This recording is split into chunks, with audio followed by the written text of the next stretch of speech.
What's good? It's the King of '06 here, and I'm back today. Just some simple sports talk. Hawks beat the Broncos yesterday. Massive dub for us. A huge statement win. Gino actually played about just as well as a Seahawks fan would want him to, but I'm sure nobody expected that to happen. Only 5 incompletions, no turnovers. Huge shout out to Charles Cross, by the way, for getting that fumble recovery. But no turnovers, 2 touchdowns to Parkinson and Disley, tight ends. You did good work, you know, with him probably taking a game manager role, because that those aren't game breaking stats, but he did everything he was supposed to do, and he needed to do at the right moments for us to win the game. Um, DK Metcalf, it is a good thing that he caught all his targets, but definitely didn't translate into yards if you're only getting 36 yards.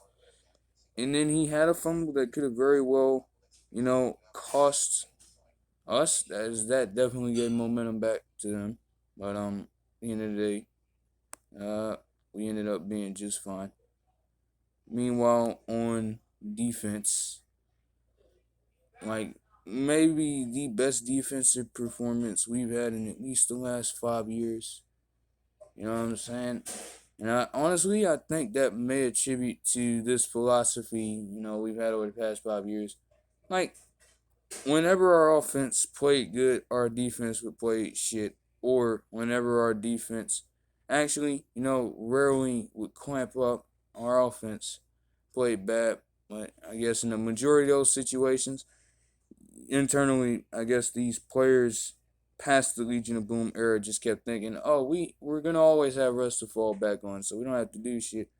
But with that not being the case now, I think that sense of urgency on the defensive side of the ball might have stepped up a little bit. Even if that's not the case, to actually have a defensive performance like that against one of the best offensive teams they're supposed to be slated as, so we will take that. They had a very long touchdown to Jerry Jeudy in the first half. Outside of that, and I guess a few other broken plays, when we needed to play defense, we stepped up. 2 huge forced fumbles in the red zone in the third quarter, especially. I will say that Melvin Gordon one, he just lost control. We didn't necessarily force a fumble there, but it was a huge stop regardless. And then Uchenna Nwosu with the most textbook fumble you can make. That is the perfect punch out on Javonte Williams. And we got the ball back there. But again, like I said, if our offense is we started off pretty good, but if our defense is retaining, that level of play throughout the entire game, there's no excuse to we shouldn't have only put up 17 points if we were playing that good of a defense. You gotta could have been at least 31-16 if we actually convert on some of those drives. But nonetheless, we got the win. I've heard all this stuff about Hackett's decision to kick the ball since the game ended. I personally wasn't really worrying about it that much. But again, I did question, at the time when I was watching the game yesterday, why would you trust McManus to kick that long of a field goal? Can he can definitely make some long kicks, but he's never made one over 60. His career long is in the high 50s, never past 60. So the fact that you even tried that just makes no sense. And as much as Russ has done for us in the past decade before he came to this team, you've seen the tape, you've seen the game film. So why do you not trust him to get the first down? Like, yes, it's a bit unlikely, but at the same time, Russ is literally the type of player to turn even the most dire situation into a great play or a game changing play. And I don't know why you don't trust that. And apparently also Brandon McManus has had tried multiple field goals over 64 yards twice. I think once a couple years ago, and then another one like a few seasons back, and he missed both times. But apparently, a quote came out talking about Hackett, believing in the analytics. Well, then that should even further prove right there why you don't allow McManus to try that.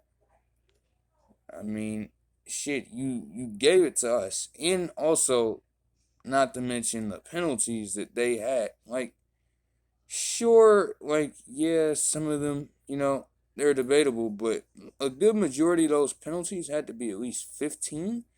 You did it to yourself. There are plays that you know you're not supposed to be doing. It was a taunting penalty that this dude, I don't know his name at all, just taunting Dwayne Eskridge, stepping over him. You know that's gonna cost you a penalty, and rather than control yourself in that situation, because it was a good play, you do that and you give us the automatic first down. Like, that's on you. That's not on us. You play the game that's in front of you. If the other team is committing penalties that's costing them, I mean, shit, like it benefits us, but that's not our fucking problem. Control yourself. Actually play true football instead of doing all this unnecessary stuff. Um, and on our end, like, why were we booing? Why were we booing Russ? Like, yes, everybody was heartbroken when we heard the news he left. I can completely understand that sentiment. But why the boos? Do you automatically forget what he has done for the team over the past decade? He may very well be our best quarterback in franchise history. He won us the only Super Bowl we've gotten. You know, personally, he's my favorite player, so I don't understand where the boos come from there. But you know, just a quick, simple recap. Um, also, just to the side, just Cowboys. Uh, like, y'all deserve everything that's coming to y'all, especially the fans. Y'all deserve just about everything that's coming to y'all this season. Not in terms of injuries, but if y'all really go to season under 500, say if y'all go anything under what 7-10, ooh, that's gonna be something to see. Y'all ass is gonna get fucking flamed, and every Cowboys critic, every rational Cowboys critic in the world is going to want to see that one. Y'all Cowboys fans are shitty, right? Seriously, it's not even all Cowboys fans. It's just that select few that want to dick ride the entire time. Y'all deserve, not in terms of injuries. Like I'm saying, I'm not gonna sit here and wish injuries on anybody. That's fucking lame. I'm not fucking Kendrick Perkins, But yeah, y'all, the amount of shit talking and hyping up that you do, the Michael Irvins of the world. You don't even see Troy Aikman really do this himself. Michael Irvin, By the way, Michael hardcore Irvin Cowboys is fan. one of the most delusional people that I've ever seen on the internet in First Take, bro. Shit, probably. Like, like y'all just, the amount of shit talking y'all do, y'all deserve what's coming to y'all this season if it really goes that bad. It does suck that Dak Prescott is hurt. I can understand that. But you know, y'all chances are lower, and if y'all really go on the downslide, we're here for it. Also,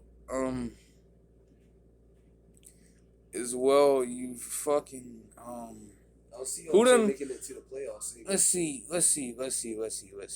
You got okay. You got Penn State fans. You got one.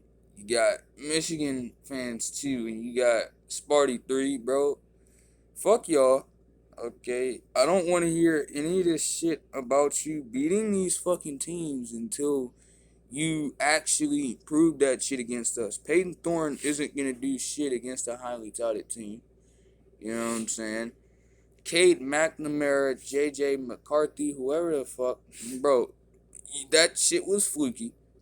All right, until otherwise shows itself. That shit was fluky as hell. You got carried by the running backs. Y'all are not game breakers. Y'all not gonna take the game over yourselves and do what y'all need to do to win the game. We gonna beat y'all asses this year. It's that simple. In Penn State, I guess Sean Clifford is doing fine. But again, play us like this. Beat us like this. Yo, isn't this dude a 6-year veteran still in college playing football? Like I honestly didn't even know that stat, man. I'm not gonna lie. But yeah. Until I don't wanna hear any shit. You have to do this to us. You have to do this to us, bro. And with that being said, if you're not a fan of any of those four fan bases I just mentioned, I hope you guys enjoyed, and I'll see you guys next time.